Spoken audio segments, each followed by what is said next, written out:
नमस्कार दोस्तों।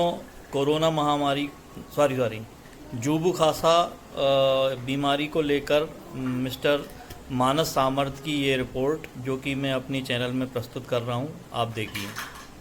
दोस्तों, लास्ट ईयर भोपाल में 12 दिसंबर 2020 को एक वैक्सीन ट्रायल हुआ था जिसमें कुछ वॉलेंटियर ने हिस्सा लिया था। उनमें से एक वॉलेंटियर की 21 दिसंबर 2020 में डेथ हो जाती है। उसके बाद से कई लोग उस वैक्सीन पर सवाल उठाते हैं। इस सवाल के जवाब में भारत बायोटेक ने सफाई देते हुए बोला कि उसकी वैक्सीन से मौत नहीं हुई, क्योंकि जितने भी वॉलेंटियर थे उसमें हमें नहीं पता कि किसको वैक्सीन दी गई और किसको प्लेसिबो दिया गया। इस घटना का पूरा लिंक मैंने नीचे दे दिया है, आप इसे पढ़ सकते हैं डिस्क्रिप्शन में लिंक में जाकर। इस घटना के बाद जो एक शब्द निकल कर आया वो है प्लेसिबो। जी हाँ दोस्तों, तो आइए समझते हैं कि वैक्सीन के अलावा ये प्लेसिबो क्या है। दोस्तों, दवा, वैक्सीन या किसी अन्य तरीके से किए गए फेक ट्रीटमेंट को प्लेसिबो बोलते हैं। जैसे आपके बदन में बहुत दर्द है और आप चाहते हैं कि डॉक्टर आपको एक पेन किलर का इंजेक्शन दे दे, लेकिन डॉक्टर क्या करता है कि इंजेक्शन में एक सिंपल पानी भर के और आपको लगा देता है और आपको बोलता है कि आपको पेन किलर का इंजेक्शन लग गया, और थोड़ी देर में आपको आराम भी आने लगता है। तो ये जो है इसको बोलते हैं प्लेसिबो इफेक्ट। दोस्तों, प्लेसिबो इफेक्ट पर रिसर्च करने वाले अमेरिका के बेथ इजराइल डाकोनेस मेडिकल सेंटर के प्रोफेसर ट्रेड कपचुक ने हार्वर्ड हेल्थ को बताया कि प्लेसिबो का प्रभाव एक तरह से सकारात्मक सोच है जो हमारी बॉडी और हमारे ब्रेन के बीच में एक मजबूत संबंध बनाता है। प्लेसिबो एक्चुअली किसी बीमारी को ठीक नहीं करता, लेकिन आपके दिमाग में इसका भ्रम डालता है कि आपकी बीमारी ठीक हो रही है। इस रिसर्च पेपर का लिंक भी मैंने नीचे दे दिया डिस्क्रिप्शन में, आप इसे पढ़ सकते हैं। दोस्तों, अब मैं न्यूज 18 हिंदी के हवाले से एक खबर आपको दे रहा हूं जिसका लिंक मैंने फिर डिस्क्रिप्शन में दे दिया है, आप इस न्यूज को पढ़ सकते हैं। दोस्तों, 15 अप्रैल 2021 यानी 3-4 दिन पहले ही ग्वालियर एमपी में एक बस हाईवे पर जा रही थी। वो लग्जरी बस थी। उस बस में 50 पैसेंजर्स बैठे हुए थे और एक ड्राइवर था जो उस बस को चला रहा था। दोस्तों, रास्ते में कोविड मोबाइल यूनिट तैनात थी जो कि सबका जो है टेस्ट कर रही थी। तो उस यूनिट ने उस बस को रुकवाया और उसमें से जितने भी 51 लोग थे सबका एंटीजन टेस्ट किया गया, और इस टेस्ट के बाद पता लगा कि 51 में से ड्राइवर को मिला के 6 लोगों को, मीन्स एक ड्राइवर और 5 और पैसेंजर को मिलाकर इन 6 लोगों को कोरोना पॉजिटिव आया। लेकिन इन सभी 6 लोगों में किसी भी तरह के कोरोना के कोई लक्षण नहीं थे।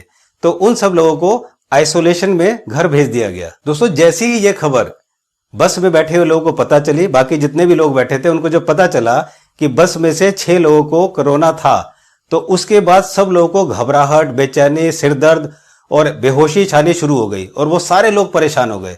और उन सब लोगों को फिर जांच करने के बाद उन सबको भी घर भेज दिया गया कि आप घर पर जाके अपना ट्रीटमेंट कराएं। इसको बोलते हैं प्लेसिबो इफेक्ट। अब आप यहां पर देखिए कि बस में जितने भी लोग थे बहुत मस्ती से जा रहे थे, कोई दिक्कत, कोई परेशानी नहीं थी। लेकिन जैसे ही उन्हें पता चला कि हमारे पास जो आदमी बैठा हुआ था उसे कोरोना था, ये सुनते ही उनके अंदर घबराहट, बेचैनी, सरदर्द और इतनी सब परेशानियां बढ़ गई। तो दोस्तों, आप सोचिए, जब आप सुबह उठते जब आप चैनल खोलते हैं, जब आप अखबार पढ़ते हैं, तो आपके सामने न्यूज आती है कि हॉस्पिटल में इतनी डेथ हो गई, शमशान घाट में जगह नहीं मिल रही है, ऑक्सीजन के सिलेंडर खत्म हो गए, जिसको देखो वो कोरोना से परेशान है। तो ये सब सुनने के बाद आप जरूर घबरा जाते होंगे।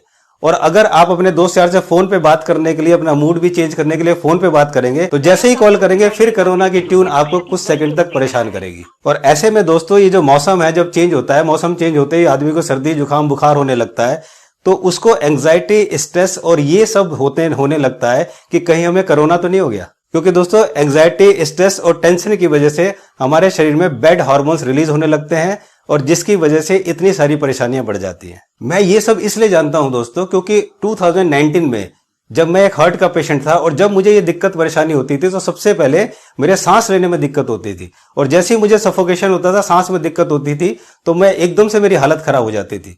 तो यही मैं सोच रहा हूं कि ऐसा जरूरी नहीं है कि जो लोग केवल कोरोना के पेशेंट हैं उनको ही सांस में दिक्कत होगी। जो हार्ट पेशेंट है, जो अस्थमा के पेशेंट है, जो और बीमारियों से पीड़ित हैं, उनको भी सांस में दिक्कत होती है। दोस्तों, अगर आप ध्यान देंगे तो जनवरी 2020 जब से कोरोना आया है, उससे पहले काफी सालों से हमें सर्दी, जुकाम, बुखार होता है, लेकिन क्या हमें कोई परेशानी हुई? क्या हम परेशान हुए? नहीं। तो इसका क्या रीजन है? क्या आपको नहीं लगता कि ये आपको प्लेसिबो इफेक्ट भी हो सकता है? तो दोस्तों, आज से आप मेरे कहने पर एक काम कीजिए।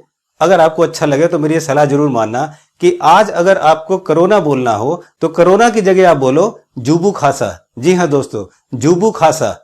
जू मीन्स जुखाम, बू मीन्स बुखार, खा मीन्स खांसी और सा मीन्स सांस में दिक्कत। तो अगर किसी को इस तरह के सिम्टम्स आते हैं तो आप बोलो क्या तुझे जुबू खासा हो गया है। आप अगर ये ना बोलें कि आपको कोरोना हुआ है, इसकी जगह आप बोलें कि आपको जुबू खासा हो गया है, तो दोस्तों आप करके देखिए, आपको जरूर राहत मिलेगी और शायद आपको डर लगना काफी हद तक कम होगा। इस वीडियो को अपने दोस्त यारों में, परिजन में शेयर जरूर करें ताकि इस देश के लोगों का कुछ भला हो सके और कुछ मैं उनका डर निकाल सकूं। तो दोस्तों जल्दी मिलता हूं एक नई इंफॉर्मेशन के साथ जो आपको हमेशा एक राहत देगी। लेकिन तब तक आपसे निवेदन है कि आप सतर्क रहिए और स्वस्थ भी रहिए। नमस्कार।